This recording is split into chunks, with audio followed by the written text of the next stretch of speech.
Kylie Padilla hiwalay na sa kanyang non-showbiz boyfriend. Nagbigay ng pahiwatig ang aktres na si Kylie Padilla na siya ay hiwalay na sa kanyang non-showbiz na boyfriend. Sa isang post sa Threads, ibinahagi ni Kylie ang kanyang mga pananaw hinggil sa mga relasyon, pati na rin ang kanyang mga karanasan sa pagiging mahirap magbigay ng palem kahit na alam niyang wala na itong magandang patutunguhan. Ayon kay Kylie, hindi niya nais na maging naive o mangmang sa mga relasyon, subalit madalas niyang pinipili na manatili sa mga ito kahit na alam niyang wala nang bukas. Inamin niyang matagal siyang magpatuloy sa isang relasyon dahil ayaw niyang tanggapin ang kabiguan. Subalit, binigyang diin din ng aktres na hindi dapat pilitin ang isang bagay na tila lumipas na ang panahon, tulad na lamang ng isang relasyon na wala ng pag-asa.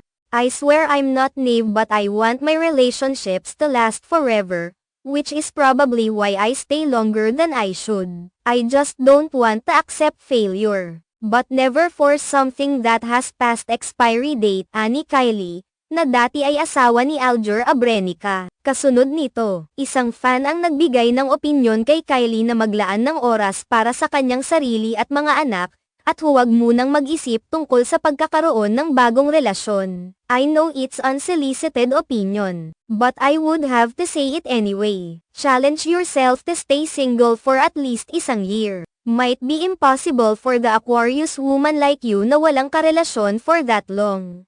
But it's better to focus more on your kids and career muna sa 2025 than finding or having a love life. Try to have a strong goal like winning an acting award this year. Why not?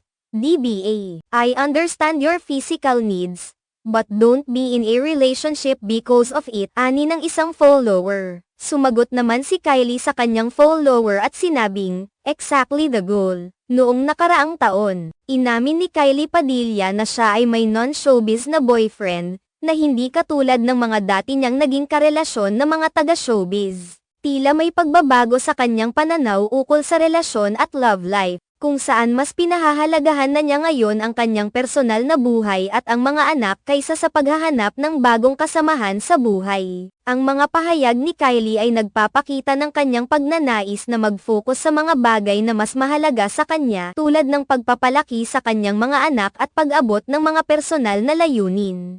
Bukod pa rito, makikita na sa kabila ng mga pagsubok na naranasan sa kanyang mga nakaraang relasyon, hindi siya sumusuko sa ideya ng tunay na pagmamahal at pag-aalaga sa kanyang pamilya. Sa kabila ng mga hinaing at pagbabagong nararanasan, nagpapakita si Kylie ng lakas ng loob at pagiging matatag sa mga desisyon niya sa buhay. Ipinapakita rin nito na hindi masama ang maglaan ng oras para sa sarili at magsimula ng bagong chapter sa buhay, lalo na kung ito ay makikinabang sa kanyang kapakanan at sa kanyang pamilya. Tulad ng nabanggit ni Kylie, mahalaga ang pagpapahalaga sa sarili, at sa ngayon, mukhang nakatutok siya sa mga bagay na magpapalago sa kanya bilang isang tao at bilang isang ina.